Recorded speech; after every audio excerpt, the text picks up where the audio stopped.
Alô, estão me ouvindo, gente? Alô. Opa, agora foi. Que bom, gente, funcionou agora.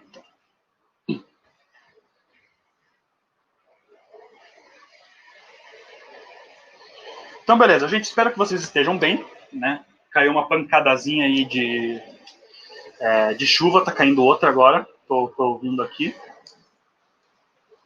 Quando vai com vento desse jeito dá até uma assustada, né, gente? Então, vamos começar a nossa aula de hoje, pessoal. Ontem apresentei para vocês, nesse começo do movimento retilíneo uniformemente variado, mostrei para vocês como que a aceleração funciona, certo? Então, como que a gente iria trabalhar com ela, quais são as características e quais as palavras, os nomes que vão, né, nos remeter a uma aceleração, um movimento acelerado ou um movimento retardado, certo? Então, na nossa aula de hoje, nós vamos aprender a utilizar as outras fórmulas, né? Porque ontem a fórmula que nós aprendemos foi essa fórmula aqui, né?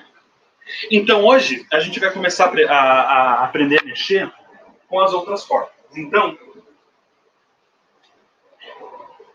vamos fazer a nossa querida reta aqui, né? Vamos visualizar esse movimento.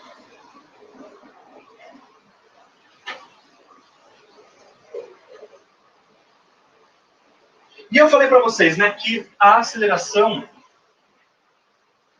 ia se relacionar com essa velocidade inicial, né? E, por enquanto, não era para a gente se preocupar com a posição. E a gente vai manter isso agora para descobrir como, né, que fórmula que eu posso usar para poder descobrir a velocidade em qualquer ponto da minha equação. Então, essa fórmula aqui é chamada equação horária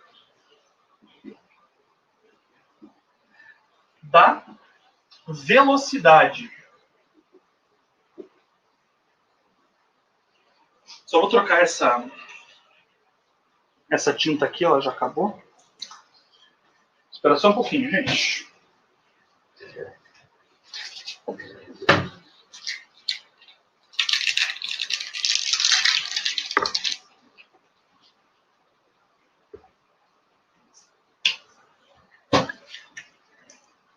Certo.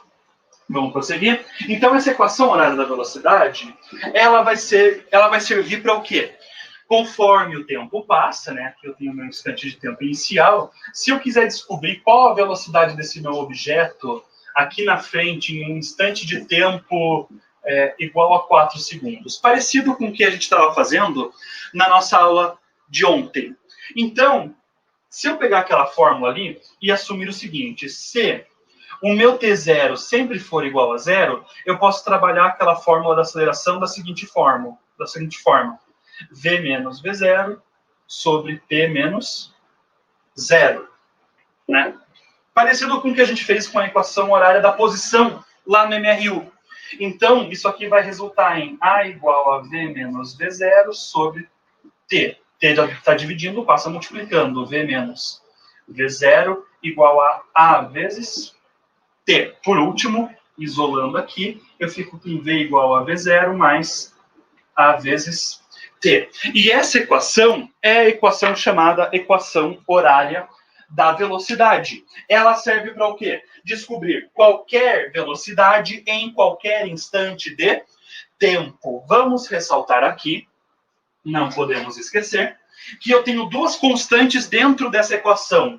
A velocidade inicial, né, não importa o instante de tempo do meu movimento, sempre vai ser a mesma. E, é claro, a aceleração também ela é constante. Portanto, isso aqui é uma fórmula que relaciona a velocidade com um instante de, nossa senhora, tempo.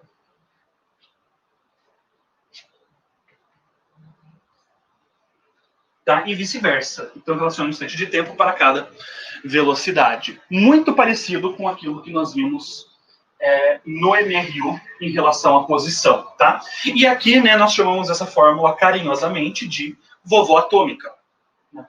Até pela forma com que ela é trabalhada. Então, pessoal, uma coisa que é importante a gente ressaltar e vocês não podem esquecer, é o seguinte. É muito fácil confundir essa equação aqui com a da posição lá para o MRU. Espera só um pouquinho, gente.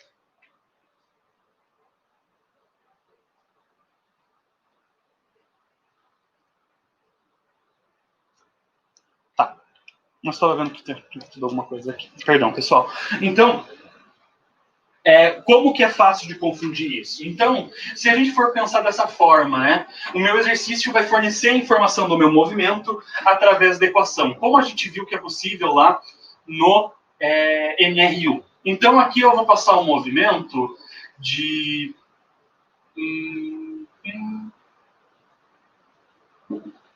4T. Como que eu faço para descobrir as informações desse movimento?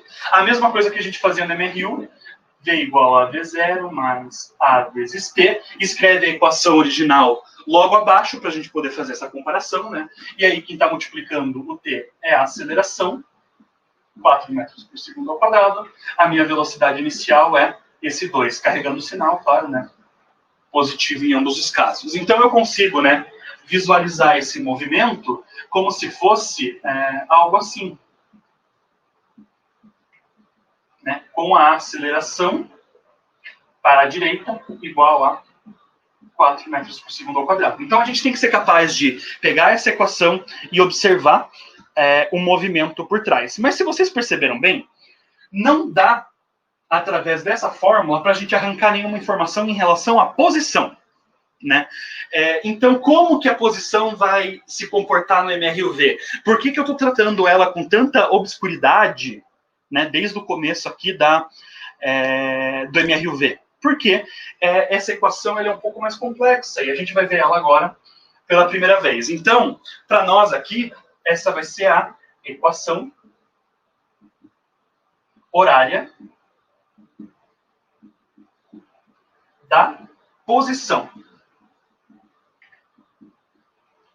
para o MRUV.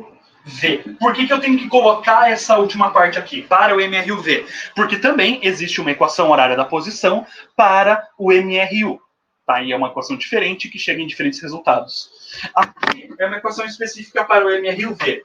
Infelizmente, pessoal, eu não consigo fazer com essa equação a mesma coisa que eu fiz com a equação horária da posição para o MRU e o que eu fiz com a equação horária da velocidade, que é fazer o quê? Demonstrar da onde que essa equação vem. Certo? Então, eu fui capaz aqui, né, de estabelecer um parâmetro, alterar minha fórmula, até chegar na fórmula que a gente conhece. No caso da equação horária da posição para o MRUV, isso não é possível. Por quê? Porque para nós aqui no ensino médio, falta as ferramentas que são necessárias para deduzir essa fórmula. Então, em vez de trazer uma matemática que vocês tenham talvez dificuldade ou que não é interessante para vocês, aqui a gente trabalha apenas com a equação. E como que vai ser essa equação? A equação vai ser S igual a S0 mais V0T mais A sobre 2 vezes T ao quadrado.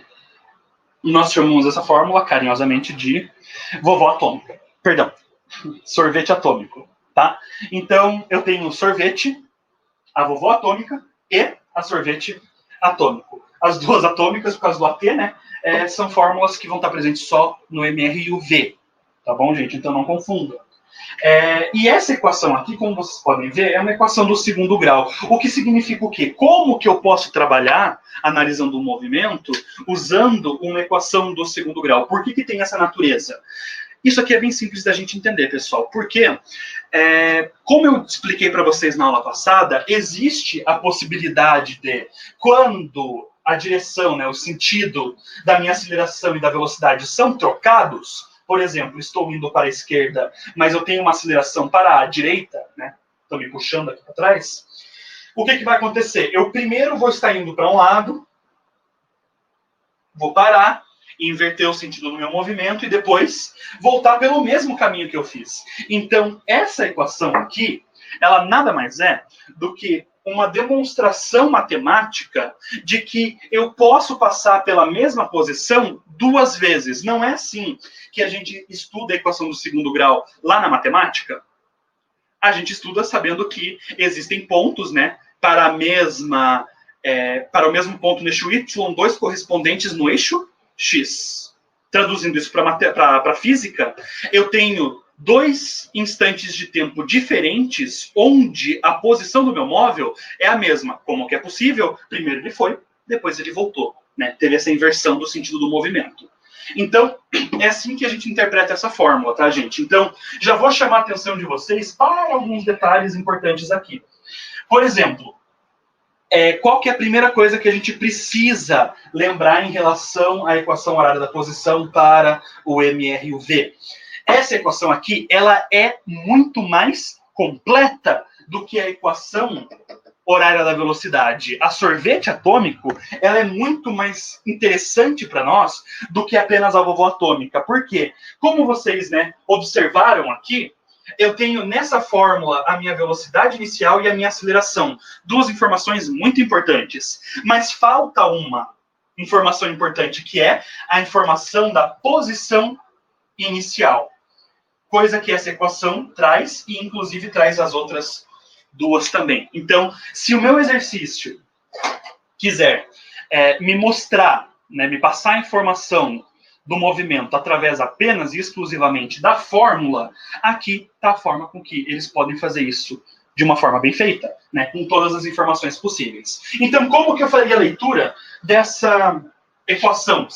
Duas também. Se quiser mostrar através da fórmula, a forma como podem fazer isso, né? Inclusive, faria a leitura, né, me passar a informação do movimento através das cenas e exclusivamente da forma. Isso são duas também. Mostrar através da forma com do movimento. Me mostrar isso. Mostrar do movimento. Me mostrar